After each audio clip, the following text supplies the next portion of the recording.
Hello. हा, कोण बोलतोय? महाराज, खूप छान वक्तव्य केलं म्हटलं तुम्ही कलाकारांबद्दल. हो. काय जेवाय खावायला येतात का घरी तुमच्या कलाकार रोज? हम्म.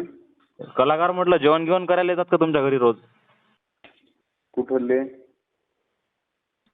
तुम्ही कोणा कलाकाराबद्दल बोलले? कलाकारांबद्दल बोलले ना सगळ्या? की कोणा पर्सनल सगळ्या नाही. कलाकाराबद्दल बोलले? सगळ्या नाही. मग पर्सनल नाव घेऊन बोलायचं ना.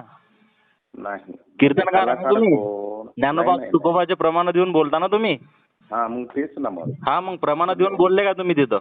नाव म्हणजे घेतलं का तुम्ही? प्रमाण म्हणजे कलाकाराचं तुमचं नाव घेतलंय का मी? मी कलाकाराच्या वतीनं बोलतोय. महाराष्ट्रातला नाही. प्रत्येक कलाकार त्याची इज्जत करतो मी. नाही. कलाकार कोणते? बरं, तुम्हाला सांगितलं मी, कलाकारांबद्दल संप्रदायात. बोलण्याचा अधिकार कोणी दिला? कोणी दिला बा तुम्हाला अधिकार? संप्रदायातलं बोललो. संप्रदायातलं. मी संप्रदायातल्या म्हणलो कलाकाराबद्दल बोलले का? वारकरी संप्रदायामध्ये हा. मृदुंगाचार्याला कलाकार म्हणू नका. गायनाचार्य आहेत, मृदुंगाचार्य आहेत. हा. बाकीचे कलाकाराबद्दल नाही माऊली. मग कुणाबद्दल बोलले तुम्ही? आमच्या वारकरी संप्रदायामध्ये जे आहेत ना. तुमचा वारकरी संप्रदाय विकत घेतला का तुम्ही? नाही, आमचा वारकरी संप्रदाय वारकऱ्याचा. मग वारकरी आम्ही काय मटण कापायला जातो का रोज? नाही, तुम्ही कलाकार थोडेच आहात. मग तुम्ही वारकरी संप्रदायाबद्दल बोलले काय? वारकरी संप्रदायामध्ये म्हणलं कलाकार नसतात. वारकरी संप्रदायामध्ये गायनाचार्य, मृदुंगाचार्य असतात. हो का? मग मृदंग वाजवणं ही कला आहे का? नाही. ते मृदुंगाचार्य भगवंताचं नामस्मरण चिंतन करत असताना देहाचा झालेला तो आहे. हो का? वारकरी. हो. मग तुम्ही नेमकं कलाकाराबद्दल कोणत्या बोलले? तबला वादक की मग? ते तबला वादक वगैरे काहीच नाही. आता काही जण आपल्या वारकरी संप्रदायात आल्यानंतर नको ते कृत्य करायला तयार झालेत. मग कशाला असे येडेचाळे करताय? मुकटान कीर्तन करायचं ना आपलं. कलाकार आहे मी. नाही. तुम्ही कोणते वारकरी संप्रदायातले आहात ना? आम्ही कुठचे असू द्या ना, तुम्हाला काय करायचं? कलाकाराबद्दल बोलले ना तुम्ही? कलाकाराबद्दल बोलले ना? काय बोललो मी? काय बोलले? कलाकाराचे ओरिजिनल नंबर घेतात. कसे घेतात चालून मी दाखवलं बा. तुम्ही चालले त्याच्यात कीर्तनात. नाही. तुम्ही घेतले का? तुमचं ऐका ना. आम्ही घेतले नाही म्हणून आम्हाला कळवळ आहे ना. कलाकाराचं नाव घ्यायचं ना. मग एवढी धमक आहे की नाही तुमच्यात, तर नाव घ्यायचं ना. नाही. पर्सनल नाव घ्यायचं डायरेक्ट. तुम्हाला लागायचं काहीच गरज नाही. आणि पहिली गोष्ट, तर कीर्तनातून नारदाची गादी सोडून तुम्ही पुढे चालले. कीर्तनातून हा नियम आहे का कीर्तनकाराचा? कीर्तनाची गादी सोडून जाता येत नाही कीर्तन करायला कधीच.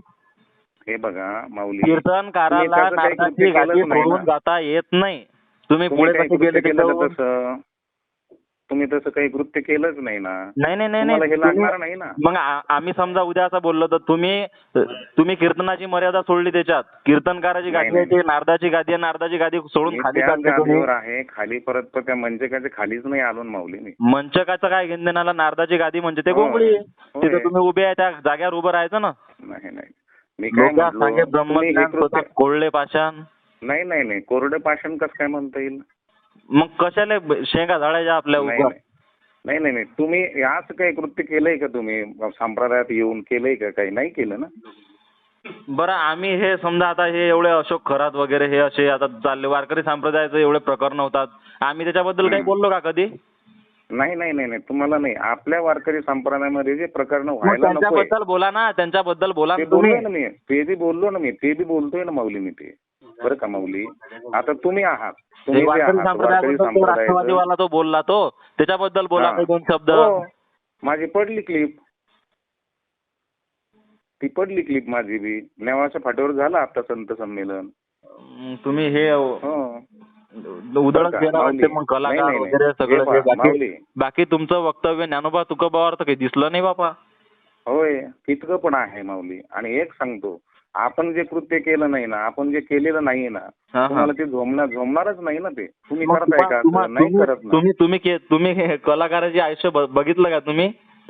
मग मी झोमलं कोणचं? चुकीची भावना निर्माण होते ना लोकांच्या मनात. नाही माऊली, हे बा, आपल्या संप्रदायामध्ये काही लोक असे कपडे घालून आले का त्यांनी बराचसा संप्रदाय बरबाद केला.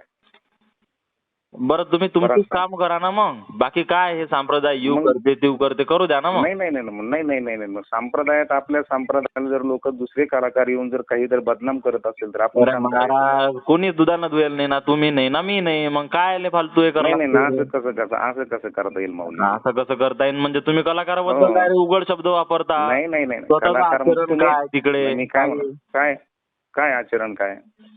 नारदाच्या गादीहून खाली चालले हो तुम्ही? काय आचरण म्हणताय? हे वाचनाचं आचरण आहे का? ते ऍक्शन वगैरे करणे, तुकोबानं ऍक्शन वगैरे केल्या होत्या का? हो का? सगळ्या गोष्टी आहेत. हो, तुकोबाने ऍक्शन केल्या होत्या? तुम्ही होते का तेव्हा लाईव्ह टेलिकास्ट? तुम्ही मग आम्ही वाचलंय तुकोबरायचं गाथा. मग युट्यूब चॅनल सांगा तुमचं. आमचं कीर्तन आहे एक टाकत जाते, तुकोबाजी टाकली की नाही त्याच्यावर. तुकोबाचे कीर्तन आहे तुमच्याजवळ? हो काय? हो, तुकोबाचे कीर्तन शूट केलंय का तुम्ही? तुकोबरायचे जीवनचरित्र कीर्तन आहेत खूप. माऊलीचे जीवनचरित्र कीर्तन आहेत काही खूप. तुकोबा असे ऍक्शन करायचे तुमच्यासारखे म्हणून तुम्ही करता? नाही ऍक्शनचा नाही, त्याचं काही फरक नाही. आम्ही ऍक्शन करून थोडंच ऍक्सिडेंट केलं कोणाचे तिथं. आता तो व्हिडिओ पाहिला त्यात ऍक्शनच तर करू राहिले तुम्ही. नाही ऍक्शन करून ऍक्सिडेंट थोडाच केलाय. आता बऱ्याच जणांनी ऍक्शन केली आणि नको ते ऍक्सिडेंट करून बसले. आलं त्याच्यावरच तुम्ही. मी तुमच्याशी बोल राहिलो, तुम्ही दुसऱ्याच सांगू राहिले मला. नाही मग कीर्तनात सांगणार काय? मग कलाकाराबद्दल असं सेपरेट कलाकाराबद्दल बोला ना. 17 लफडे मरणाचे लफडे. नाही तुम्हाला सांगू का, कलाकार म्हणजे संप्रदायात नको ते लफडे. याचा अर्थ काय होते मग? मरणाचे लफडे खूप. मग कीर्तन आमच्या तिकडे येऊन बऱ्याचशा जण ऐका, आमच्या तिकडे येऊन बऱ्याचशा जणांनी नुसतं ते सोंग पांघरून घेतलं आणि बरेचसे कृत्य करून गेले. मग त्यांना काय म्हणायचं? मग पर्सनल बोला ना त्यांच्याशी. महाराष्ट्रात प्रत्येक कलाकाराबद्दल नाही बोललो मी. बोलायची टेक्नॉलॉजी काय होती त्याच्यात? काय होती बोलायची? ऐकून पाठीमागची जी पार्श्वभूमी आणि त्याच्या पुढची जी पार्श्वभूमी आहे ते युट्यूब वाल्याने टाकलंय का? मी काय म्हणतो, तुमची बोलायची टेंडन्सी काय होती त्याच्यात? काय कलाकार? कोणता कलाकार तुमच्या सेलू मधला? नाही आमच्या परमार्थात आल्यानंतर नको ते कृत्य करणारा. ते पाठीमागचे तुम्ही युट्यूब ऐकलंय का त्याच्यातलं? त्याने फक्त तेवढीच कीर्तनाची क्लिप कट केली आणि तेवढंच टाकून दिलंय. अरे तेवढंच खूप आहे ना, त्याच्यावर अजून काय ऐकायचं आता? नाही मग त्याच्या पाठीमागे मागे पुढे काहीतरी असलंच ना. शब्दप्रयोग चुकला ना तुमचा. नाही म्हणा ना मग. काही कलाकार असं नाही. काय करू? कलाकार म्हटलं नाही कलाकार आपण, तुम्ही कलाकार असू शकत नाही. तुम्ही मृदुंगाचार्य आहात, गायनाचार्य आहात, सिंथसायझर वाजवणारे आहात. तुम्ही कलाकार कसे? माफीचा व्हिडिओ आला पाहिजे याच्यावर, नाही तर मग ऑब्जेक्शन घेतला जाईल. वारकरी संप्रदायावर हे करून टाकलेली माणसं आपण, वारकरी संप्रदायातले माणसं. नाही तुम्ही काही कलाकार म्हणायला पाहिजे होतं. मग तुमचा माफीचा व्हिडिओ आला पाहिजे, नाही तर मग ऑब्जेक्शन घेतला जाईल याच्यावर. चालेल गुरुजी, आपण उद्या बोलू. गुरुजी नका म्हणू ना बा मले. काय मग महाराज आहात का तुम्ही? म्हणजे कलाकार तुम्ही संप्रदायातले आहात ना? नाही आम्ही धोत्रवर करायचा धंदा नाही आमचा. हा मग तेच ना. मग चालतंय गुरुजी, तो धंदा तुमचा. फोन करा. तो धंदा तुमचा. नाही आम्ही काय केलंय? नका सांगू तुम्ही आम्हाला. तमास बेंड्या तुम्ही बी. हा बरं ठीक आहे माऊली, तो व्हिडिओ आला पाहिजे तुमचा याचा माफीचा, नाही तर मग बघून घ्या. सकाळी फोन करू आपण बरं का? हा हो चालतंय. वारकरी संप्रदायातील कलाकार या शब्दावरनं वाद. महाराज आणि कलाकार प्रतिनिधी यांच्यातलं हे संभाषण किंवा हा जो वाद आहे तो आपण ऐकलात. वारकरी संप्रदाय आणि कलाकार शब्दाचा अवमान, कीर्तनकाराचं वक्तव्य विरुद्ध कलाकारांचा स्वाभिमान, एक वैचारिक संघर्ष, विवादास्पद मुद्दा. वारकरी संप्रदायामध्ये मृदंगाचार्यांना कलाकार म्हणू नका, ते गायनाचार्य, मृदंगाचार्य आहेत. काही लोक संप्रदायात येऊन बदनामी करतायत. कलाकारांचा आक्षेप असा होता यात की सगळ्या कलाकारांचा अपमान का बरं, कशामुळे? कीर्तनाची मर्यादा आहे. अहो ती नारदाची गादी आहे, ती सोडू नका. बरोबर आहे ना? चुकीची भावना निर्माण केली आहेत तुम्ही. महाराजांचं स्पष्टीकरण यावरती असं होतं की कलाकार आणि आचार्य यामध्ये फरक आहे. आता विशिष्ट गैरकृत्यांवर त्यांनी भाष्य केलेलं आहे या व्हिडिओमध्ये, की व्हिडिओ एडिट करून टाकला गेला असं त्यांचं म्हणणं आहे. यातले जर महत्त्वाचे काही शब्द जर आपण पाहिले तर वारकरी आहे, वारकरी संप्रदाय आहे, कीर्तन आहे, मृदंगाचार्य आहे, वाद आहे, महाराष्ट्र किंवा अंतिम मागणी माफीचा व्हिडिओ प्रसिद्ध करावा असं म्हणणं याच्यामध्ये मांडण्यात आलं आहे. यामध्ये मांडण्यात आलं आहे. आता कायदेशीर असो किंवा सामाजिक आक्षेप घेणारं वक्तव्य यामध्ये होतं असं त्यांचं म्हणणं आहे. आणि या सगळ्या गोष्टींचा जर आपण निष्कर्ष बघितला तर हा जो संवाद आहे तर हा संप्रदायातली अंतर्गत शिस्त आणि बाह्य कलाकार यांच्या प्रतिमेतल्या संघर्षावरती प्रकाश टाकणार आहे. वारकरी, कलाकार, समाज परिचय ह्या सगळ्या ज्या गोष्टी आहेत ना, तर यामध्ये एक महाराज म्हणजे ज्यांना आपण कीर्तनकार म्हणतो आणि कलाकारांचं प्रतिनिधित्व करणाऱ्या व्यक्तीमधला हा जो दूरध्वनी संभाषण आहे याचा हा सारांश आपण ऐकला होता.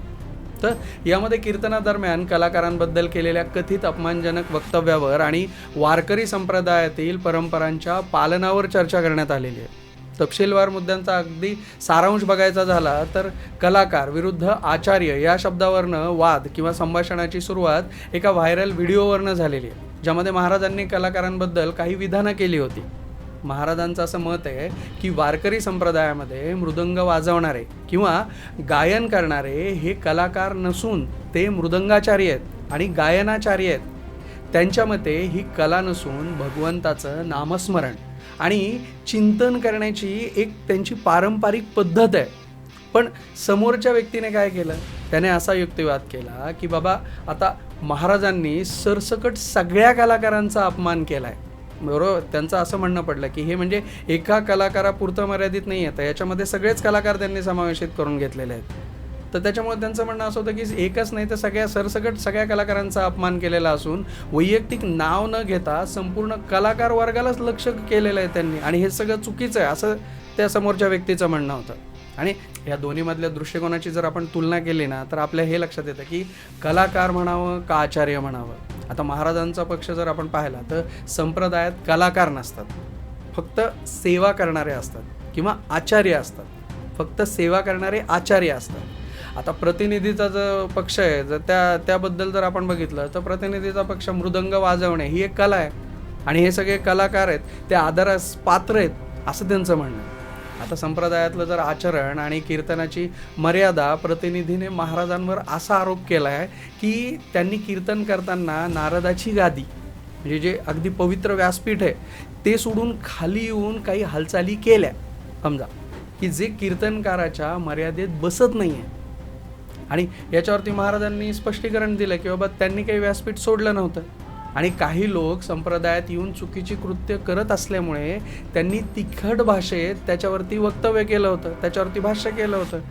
संप्रदायाची बदनामी रोखण्यासाठी अशा प्रकारचं बोलणं आवश्यक असल्याचं महाराजांनी याच्यामध्ये सांगितलेलं आहे. आता कसं आहे की हे महाराजांचं म्हणणं त्यांनी मांडलेलं आहे, प्रतिनिधीचं जे म्हणणं आहे तो प्रतिनिधी बोलतो आहे आणि ही जी व्हिडिओ क्लिप आहे आणि हा जो संदर्भाचा अभाव महाराजांनी याच्यामध्ये सांगताना असा दावा केला आहे की बाबा यांच्या कीर्तनाची केवळ एक छोटीशी क्लिप सोशल मीडियावर व्हायरल करण्यात आलेली आहे, ज्याचा पुढचा मागचा संदर्भ तोडण्यात आलेला आहे.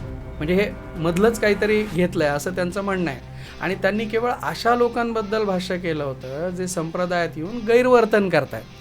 पण काय झालं की यूट्यूबवर पूर्ण व्हिडिओ न दाखवता केवळ एक वादग्रस्त भागच प्रसारित केला गेला आहे आणि याच्याबद्दल त्यांना वाईट वाटलं आहे असं त्यांचं म्हणणं आहे. आणि वादाचं मुख्य कारण जे आहे ना की ते शब्दप्रयोग आहे, जी भाषा वापरली गेलेली आहे की कलाकार या शब्दाचा वापर टाळून आचार्य म्हणण्यावर भर द्या. आणि अगदी आपण जर थोडक्यात बघितलं ना तर कीर्तनातील विधानांची क्लिप संदर्भाशिवाय व्हायरल होणं हे आपल्याला याच्यातनं मुख्यतः दिसून येतं. आणि याच्यामध्ये मर्यादा पाळण्याची गरज आहे की कीर्तनकाराने व्यासपीठावर पाळावयाचे नियम आहेत आणि आचरण आहे त्यांचं. आणि याच्या पुढची पावलं जर आपण बघितलं तर महाराजांनी त्यांच्या वक्तव्याबद्दल माफी मागणारा व्हिडिओ त्वरित प्रसिद्ध करावा असं त्यांचं म्हणणं आहे. आणि जर माफी मागितली गेली नाही तर कलाकार संघटनेतर्फे या विषयावर अधिकृत आक्षेप किंवा ज्याला आपण ऑब्जेक्शन म्हणतो ते सुद्धा घेण्यात येईल असं त्या प्रतिनिधीने सांगितलेलं आहे. आणि या विषयावर चर्चा करण्यासाठी प्रतिनिधी आता दुसऱ्या दिवशी सकाळी पुन्हा महाराजांना फोन करतील असा जो त्यांचा आपण हा जो फोन कॉल ऐकलेला आहे तर त्याच्यामधला हा निष्कर्ष आपल्याला लक्षात येतो की हे संभाषण वारकरी संप्रदायातील परंपरा आणि आधुनिक कलाकार ही संकल्पना यांच्यातल्या संघर्षाबद्दल बोलण्यात आलेलं हे संभाषण आहे. किंवा करण्यात आलेलं हे संभाषण आहे.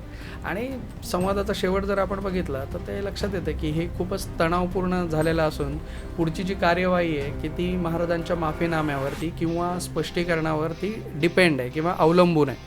तर आता बघूयात याच्यामध्ये काय होतं आहे आणि काय नाही, आणि याबद्दल तुमचं काय मत आहे की तुम्हाला काय वाटतंय की कलाकार त्यांना म्हटलं गेलं पाहिजे का, किंवा जे म्हणणं महाराजांनी सांगितलं आहे किंवा जे म्हणणं कलाकारांनी मांडलेलं आहे तर याच्याबद्दलचं तुमचं काय मत आहे वैयक्तिक, तर ते तुम्ही कमेंटमध्ये अगदी मनापासून मांडा. आणि बघूयात आपण की त्यातनं काय निष्कर्ष निघतो आहे, आणि जे लवकर याबद्दल काय होतं आहे त्याबद्दल तर आम्ही डेफिनेटली तुम्हाला लवकरच अपडेट करू. धन्यवाद.